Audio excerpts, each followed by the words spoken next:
بسم اللہ الرحمن الرحیم۔ یاسین، حکمت والے قرآن کی قسم، بے شک آپ رسولوں میں سے ہیں اور سیدھے راستے پر ہیں۔ ناظرین کرام، یہ الفاظ کسی بشر کے نہیں، یہ اس پروردگار کا کلام ہے جس نے کائنات کو کن کہہ کر وجود بخشا۔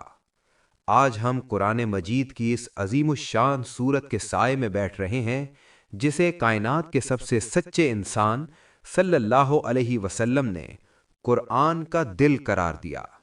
یہ وہ سورت ہے جو انسان کے باطن کو ایسے روشن کر دیتی ہے جیسے سورج اندھیری رات کو چیر کر نکلتا ہے۔ تنزیل العزیز الرحیم، یہ اس غالب اور مہربان رب کا اتارا ہوا کلام ہے تاکہ آپ اس قوم کو ڈرائیں جس کے باپ دادا نہیں ڈرائے گئے، اس لیے وہ غفلت میں پڑے ہیں۔ آج انسان بھی مادی زندگی کی رنگینیوں میں کھو کر اسی غفلت کا شکار ہو چکا ہے، لیکن سورہ یاسین وہ صدا ہے جو روح کو جھنجھوڑتی ہے۔ یہ ہمیں بتاتی ہے کہ تمہاری اصل زندگی یہ نہیں بلکہ وہ ہے جو موت کے بعد شروع ہوگی۔ لَقَدْ حَقَّ الْقَوْلُ عَلَىٰ أَكْثَرِهِمْ فَهُمْ لَا يُؤْمِنُونَ، بے شک ان میں سے اکثر پر بات ثابت ہو چکی ہے سو وہ ایمان نہیں لائیں گے۔ ہم نے ان کی گردنوں میں توق ڈال دیے ہیں جو ان کی ٹھوڑیوں تک ہیں، پس ان کے سر اوپر کو اٹھے ہوئے ہیں۔ ذرا تصور کیجئے، یہ توق ان کے تکبر کے ہیں، ان کی انا کے ہیں۔ جب انسان سچائی کو جھٹلاتا ہے تو اس کے دل اور عقل پر مہر لگ جاتی ہے۔ سورہ یاسین ان لوگوں کا قصہ بیان کرتی ہے جو نور کے سامنے آنے کے باوجود اندھے بنے رہے۔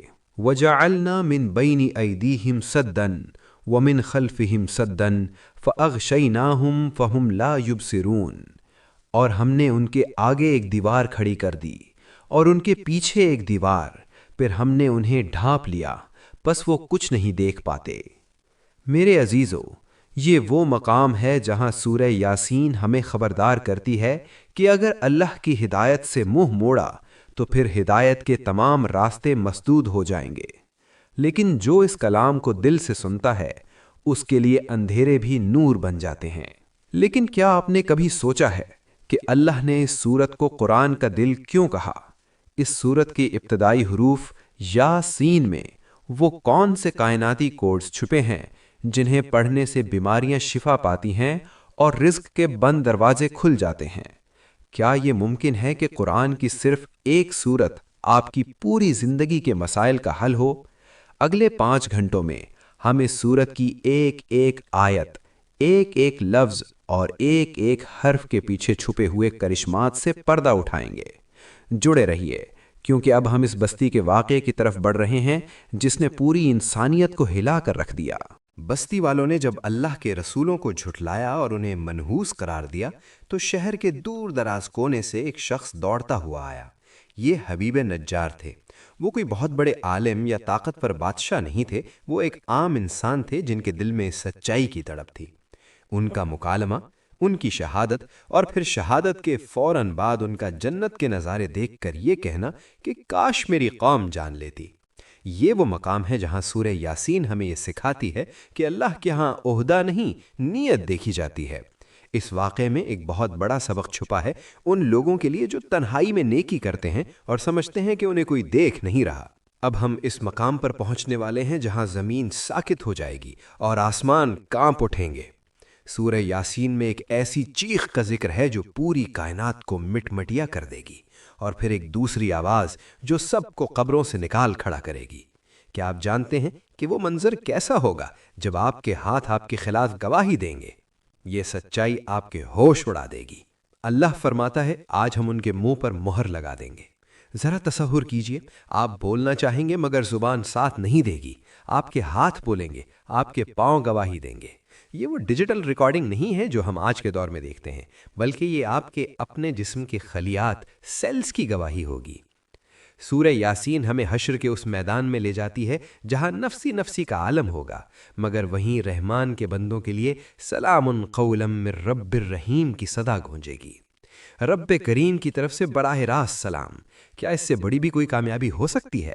ہم نے اسرار دیکھے، ہم نے تاریخ دیکھی، ہم نے انجام دیکھا، لیکن اب ہم آ رہے ہیں اس حصے کی طرف جس کا آپ کو شدت سے انتظار ہے، سورہ یاسین کے وہ کرشمات اور وظائف جو آپ کی بند تقدیر کو کھول سکتے ہیں، وہ خاص آیات جنہیں پڑھنے سے بیماریاں ٹل جاتی ہیں، اور وہ خاص وقت جب مانگی گئی دعا رد نہیں ہوتی۔ کیا آپ تیار ہیں اپنی زندگی بدلنے کے لیے؟ بزرگان دین اور اولیاء اللہ نے سورہ یاسین سے وہ فیض پایا ہے جو لفظوں میں بیان نہیں کیا جا سکتا۔ اگر آپ رزق کی تنگی کا شکار ہیں تو سورہ یاسین کی آیت سلام قولا من رب الرحیم کی تکرار میں وہ تاثیر ہے کہ آسمان سے رحمت کے دروازے کھل جاتے ہیں۔ اگر آپ کسی لا علاج بیماری میں مبتلا ہیں تو سورہ یاسین کا دم کیا ہوا پانی شفا کا خزانہ بن جاتا ہے۔ یہ سورت صرف مردوں کے لیے نہیں بلکہ زندوں کو زندگی کا طریقہ سکھانے کے لیے آئی ہے۔ یہ آپ کو بتاتی ہے کہ تمہارا رب تمہیں تنہا نہیں چھوڑے گا، چاہے حالات کتنے ہی کٹھن کیوں نہ ہوں۔ ناظرین کرام، اب ہم سورہ یاسین کے اس مقام پر پہنچ چکے ہیں جسے اہل اللہ نے اس سورت کا جوہر اور روح قرار دیا ہے۔ یہ وہ آیت ہے جس پر پہنچ کر کائنات کی تمام حرکتیں تھم جاتی ہیں اور روح وجد میں آ جاتی ہے۔ وہ آیت ہے سلام قولا من رب الرحیم۔ اس کا ترجمہ سنتے ہی دل لرز اٹھتا ہے۔ ان کے لیے سلام ہے، مہربان رب کی طرف سے فرمائے ہوئے قول کے طور پر۔ ذرا تصور کیجئے وہ منظر جب میدان حشر کی تپش ہوگی، نفسی نفسی کا عالم ہوگا، سورج سوا نیزے پر ہوگا اور ہر انسان اپنے گناہوں کے بوجھ تلے دبا ہوگا۔ اس خوفناک خاموشی اور دہشت کے عالم میں اچانک آسمان کے پردے ہٹیں گے اور ایک آواز گونجے گی، ایسی آواز جس میں ممتا کی ممتا سے کروڑوں گنا زیادہ پیار ہوگا، ایسی آواز جو تمام دکھوں کو مٹا دے گی۔ وہ آواز ہوگی اللہ رب العزت کی، جو اپنے وفادار بندوں کو براہ راست پکارے گا، اے میرے بندو تم پر سلامتی ہو۔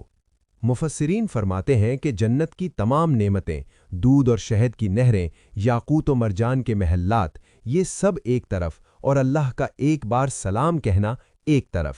جب اللہ سلام کہے گا تو جنتی سب کچھ بھول جائیں گے، وہ اپنے رب کے دیدار میں ایسے کھو جائیں گے کہ انہیں اپنی جنت کا ہوش بھی نہیں رہے گا۔ یہ آیت صرف آخرت کے لیے نہیں ہے۔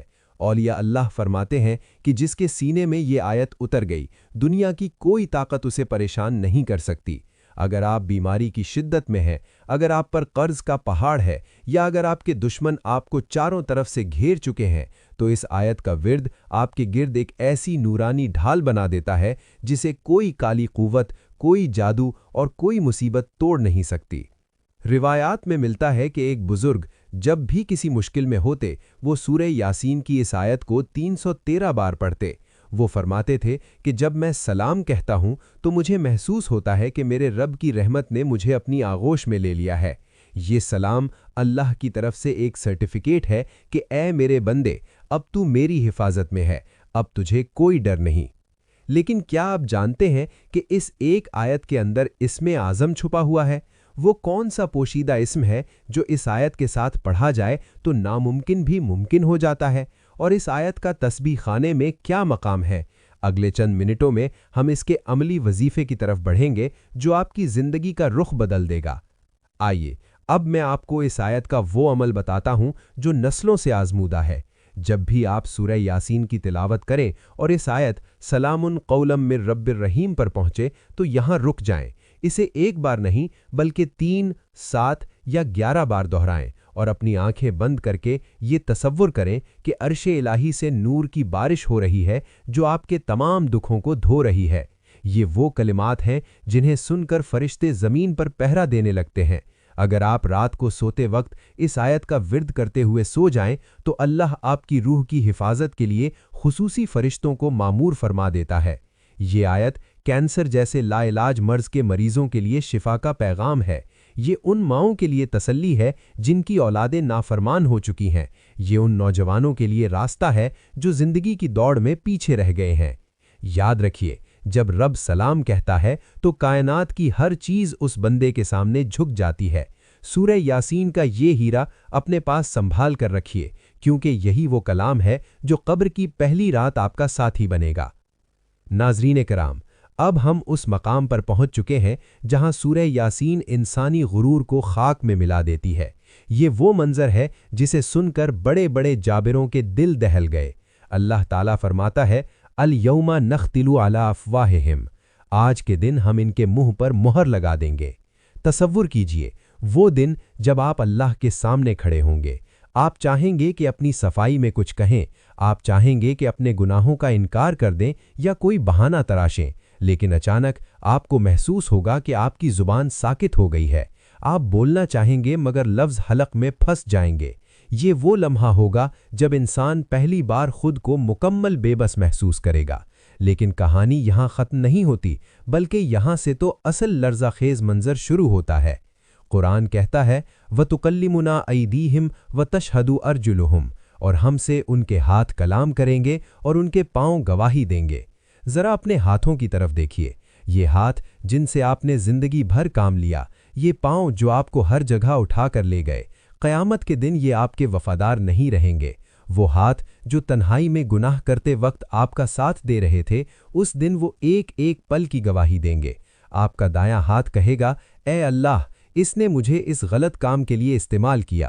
آپ کے پاؤں پکار اٹھیں گے اے میرے مالک، یہ مجھے اس جگہ لے کر گیا جہاں تیری نافرمانی ہو رہی تھی۔ یہ کائنات کی سب سے بڑی عدالت ہوگی جہاں گواہ کہیں باہر سے نہیں آئیں گے، آپ کا اپنا وجود آپ کا مدعی بن جائے گا۔ آج کی سائنس ہمیں بتاتی ہے کہ ہمارے جسم کے خلیوں کے اندر ایک یادداشت ہوتی ہے، ڈی این اے کے اندر ہماری زندگی کا پورا ڈیٹا محفوظ ہے۔ سورہ یاسین نے 1400 سال پہلے بتا دیا تھا کہ تمہارا جسم صرف ہڈیوں اور گوشت کا لوتھڑا نہیں، بلکہ یہ ایک ریکارڈنگ مشین ہے جو تمہارے ہر عمل کو نوٹ کر رہی ہے۔ لیکن یہاں ایک حیرت انگیز سوال پیدا ہوتا ہے، اگر ہاتھ اور پاؤں گواہی دیں گے تو کیا انسان کا کوئی ایسا عضو بھی ہے جو اس کی سفارش کرے گا؟ کیا کوئی ایسی چیز ہے جو ان گواہوں کے سامنے ہمیں بچا سکے گی؟ جڑے رہیے، کیونکہ اگلے حصے میں ہم اس نورانی ڈھال کا ذکر کریں گے جو ان گواہیوں کے اثر کو ختم کر سکتی ہے۔ سور کی آواز اور دوبارہ جی اٹھنا، نریشن جاری ہے۔ اس لرزہ خیز حساب کتاب سے پہلے ایک اور منظر ہوگا جس کا ذکر سورہ یاسین میں نہایت تفصیل سے ہے، وہ ہے سور کا پھونکا جانا۔ اللہ فرماتا ہے اور سور پھونکا جائے گا تو اچانک وہ اپنی قبروں سے اپنے رب کی طرف دوڑتے ہوئے نکلیں گے۔ وہ کیسی ہولناک آواز ہوگی؟ مفسرین کہتے ہیں کہ یہ ایک ایسی کائناتی چیخ ہوگی جو پہاڑوں کو روئی کی طرح اڑا دے گی اور سمندروں کو آگ میں بدل دے گی۔ لیکن اس چیخ کے بعد جب دوسرا سور پھونکا جائے گا تو اربوں انسان جو صدیوں پہلے مٹی ہو چکے تھے، جن کی ہڈیاں بوسیدہ ہو کر ریزہ ریزہ ہو چکی تھیں، وہ اچانک ایسے کھڑے ہو جائیں گے جیسے ابھی ابھی سو کر اٹھے ہوں۔ قرآن وہ مکالمہ بھی نقل کرتا ہے جو اس وقت انسانوں کی زبان پر ہوگا۔ وہ کہیں گے یا ویلنا من بعثنا من مرقدنا، ہائے ہماری بربادی، ہمیں ہماری خوابگاہوں سے کس نے اٹھا دیا؟ تب فرشتے یا مومن جواب دیں گے ھذا ما وعد الرحمن وصدق المرسلون، یہ وہی دن ہے جس کا رحمان نے وعدہ کیا تھا اور رسولوں نے سچ کہا تھا۔ ناظرین کرام، ہم اس طویل روحانی سفر کے اس موڑ پر آ پہنچے ہیں جہاں ہر انسان کی سب سے بڑی فکر کا حل چھپا ہے۔ وہ فکر ہے رزق کی تنگی، گھریلو پریشانیاں اور بیماریوں کا خوف۔ انسان جب دنیاوی سہاروں سے تھک جاتا ہے، جب نوکری کے دروازے بند ہو جاتے ہیں، جب کاروبار ٹھپ ہو جاتا ہے، تو وہ کسی ایسے معجزے کی تلاش میں ہوتا ہے جو اس کی زندگی بدل دے۔ اور یقین جانیے، سورہ یاسین وہی معجزہ ہے۔ بزرگان دین فرماتے ہیں کہ سورہ یاسین اللہ کا وہ دسترخوان ہے جہاں سے کوئی خالی ہاتھ نہیں اٹھتا۔ حدیث نبوی کا مفہوم ہے کہ جو شخص دن کے آغاز میں سورہ یاسین پڑھے گا، اس کی تمام ضروریات پوری کر دی جائیں گی۔ ذرا غور کیجئے، لفظ حاجات استعمال ہوا ہے، جس میں آپ کی روٹی، کپڑا، مکان، اولاد کی خوشی اور ذہنی سکون سب کچھ شامل ہے۔ اگر آپ کے گھر میں برکت ختم ہو گئی ہے، پیسہ آتا ہے مگر پتہ نہیں چلتا کہاں گیا، تو سورہ یاسین کی تلاوت اپنے گھر کی دیواروں میں گونجنے دیں۔ علماء کا تجربہ ہے کہ جس گھر میں فجر کے بعد سورہ یاسین پڑھی جاتی ہے، وہاں رزق ایسے کھنچا چلا آتا ہے جیسے مقناطیس لوہے کو کھینچتا ہے۔ لیکن کیا آپ جانتے ہیں کہ سورہ یاسین میں مبین کے نام سے 7 ایسے مقامات ہیں جنہیں 7 تالوں کی چابیاں کہا جاتا ہے؟ اگر آپ ان 7 مقامات پر رک کر ایک خاص دعا مانگیں تو عرش سے فیصلے بدل دیے جاتے ہیں۔ وہ طریقہ کیا ہے؟ بس چند منٹ مزید، کیونکہ یہ راز آپ کی زندگی کی سب سے بڑی کامیابی بن سکتا ہے۔ آئیے اب اس خاص عمل کی طرف چلتے ہیں جسے سورہ یاسین ما 7 مبین کہا جاتا ہے۔ جب آپ تلاوت کرتے ہوئے پہلے مبین پر پہنچتے ہیں تو کائنات کی ایک خاص فریکوینسی آپ کے حق میں متحرک ہوتی ہے۔ اسی طرح دوسرے، تیسرے اور 7ویں مبین تک پہنچتے پہنچتے آپ کی روح اللہ کے اس قدر قریب ہو جاتی ہے کہ آپ جو مانگتے ہیں وہ عطا کر دیا جاتا ہے۔ یہ عمل ان لوگوں کے لیے ہے جو برسوں سے کسی مراد کے پورا ہونے کا انتظار کر رہے ہیں، چاہے وہ بیٹیوں کی شادی کا مسئلہ ہو، قرض کا بوجھ ہو یا کسی دشمن کا خوف۔ سورہ یاسین کا مبین والا عمل ہر بند دروازے کی چابی ہے۔ اور وہ لوگ جو بیمار ہیں، جنہیں ڈاکٹروں نے جواب دے دیا ہے، وہ سنیں۔ سورہ یاسین میں شفا کا وہ خزانہ ہے جو کینسر جیسی بیماریوں کو بھی مات دے سکتا ہے۔ جب آپ سلام قولا من رب الرحیم پڑھ کر پانی پر دم کرتے ہیں تو اس پانی کے مالیکیولز بدل جاتے ہیں۔ وہ پانی نہیں رہتا، وہ اللہ کی رحمت کا دریا بن جاتا ہے جو آپ کے جسم کے اندر جا کر ایک ایک خلیے کو شفا دیتا ہے۔ آئیے اب اس سورت کے اس حصے پر غور کرتے ہیں جہاں اللہ تعالیٰ نے پوری کائنات کو ایک لیبارٹری بنا کر پیش کر دیا ہے۔ قرآن فرماتا ہے وَالشَّمْسُ تَجْرِی لِمُسْتَقَرٍّ لَہَا، یعنی اور سورج اپنے ایک مقررہ ٹھکانے کی طرف رواں دواں ہے۔ صدیوں تک انسان یہ سمجھتا رہا کہ سورج ساکن ہے اور زمین اس کے گرد گھومتی ہے۔ پھر سائنس نے کہا کہ زمین گھومتی ہے اور سورج بھی اپنے مدار میں ہے، لیکن آج کی جدید ترین فلکیات کہتی ہے کہ سورج صرف اپنے مدار میں نہیں گھوم رہا، بلکہ وہ پوری کہکشاں کو لے کر ایک خاص منزل سولر ایپیکس کی طرف ہزاروں میل فی گھنٹے کی رفتار سے بھاگ رہا ہے۔ قرآن نے تجری کا لفظ استعمال کیا جس کا مطلب ہے تیزی سے دوڑنا۔ سبحان اللہ، یہ لفظی انتخاب ہی بتا رہا ہے کہ یہ کسی انسان کا کلام نہیں بلکہ اس کائنات کے خالق کا کلام ہے۔ لیکن کیا آپ جانتے ہیں کہ سورج کی اس دوڑ کا اختتام کہاں ہوگا؟ سورہ یاسین نے اس مستقر کا جو ذکر کیا ہے وہ آج کے بلیک ہول کے نظریے سے کتنا ملتا جلتا ہے۔ یہ وہ نقطہ ہے جو دہریوں کو بھی سوچنے پر مجبور کر دیتا ہے۔ سورہ یاسین کے آخری رکوع میں اللہ تعالیٰ نے انسان کے ایک بہت بڑے اعتراض کا جواب دیا ہے۔ جب مکہ کا ایک سردار بوسیدہ ہڈی لے کر آیا اور اسے ہاتھ سے مسل کر ہوا میں اڑاتے ہوئے کہنے لگا، اے محمد صلی اللہ علیہ وسلم، کیا تمہارا رب ان ہڈیوں کو بھی زندہ کرے گا جو ریزہ ریزہ ہو چکی ہیں؟ اللہ نے جواب دیا، قُلْ یُحْیِیہَا الَّذِی أَنشَأَہَا أَوَّلَ مَرَّةٍ، اے محبوب آپ فرما دیں کہ انہیں وہی زندہ کرے گا جس نے پہلی بار انہیں پیدا کیا تھا۔ ذرا اس دلیل کی گہرائی میں جائیے۔ جس کاریگر نے پہلی بار ایک کمپیوٹر یا موبائل بنایا، کیا اس کے لیے دوسری بار ویسا ہی بنانا مشکل ہوگا؟ ہرگز نہیں۔ اللہ فرماتا ہے کہ ہم نے تو تمہیں نطفے سے پیدا کیا، تم اپنی حقیقت بھول گئے اور ہم پر مثالیں لانے لگے۔ اس حصے میں ہم انسانی جسم کے ان سافٹ ویئرز کا ذکر کریں گے جو مرنے کے بعد بھی اللہ کے پاس محفوظ رہتے ہیں۔ ناظرین، آج کے ان 5 گھنٹوں میں ہم نے کائنات کے راز دیکھے، قیامت کے مناظر دیکھے، حبیب نجار کا عشق دیکھا اور رزق کے معجزات سنے۔ اب وقت ہے کہ ہم اس علم کو عمل میں بدلیں۔ یہ ویڈیو صرف دیکھنے کے لیے نہیں تھی، یہ آپ کے اور اللہ کے درمیان ٹوٹے ہوئے تعلق کو جوڑنے کے لیے تھی۔ آج جب آپ یہ ویڈیو بند کریں تو اپنے دل میں یہ ارادہ لے کر اٹھیں کہ اے اللہ، میں نے تیرے کلام کی عظمت کو سن لیا، اب اسے میرے عمل میں بھی ڈھال دے۔ سورہ یاسین کو اپنا ساتھی بنا لیں، یہ آپ کو دنیا میں تنہا نہیں چھوڑے گی اور قبر میں آپ کا پہرا دے گی۔ اللہ پاک ہمیں اور آپ کو قرآن پاک کے اس دل کی برکتوں سے مالا مال فرمائے، ہماری تنگیوں کو دور کرے اور ہمیں اپنے سوا کسی کا محتاج نہ کرے۔ اگر اس سفر نے آپ کے دل کو چھوا ہے تو اس میساج کو پوری دنیا تک پہنچائیں، کیونکہ شاید آپ کی ایک شیئرنگ کسی بھٹکے ہوئے انسان کو اللہ کے قریب کر دے۔ دعاؤں میں یاد رکھیے۔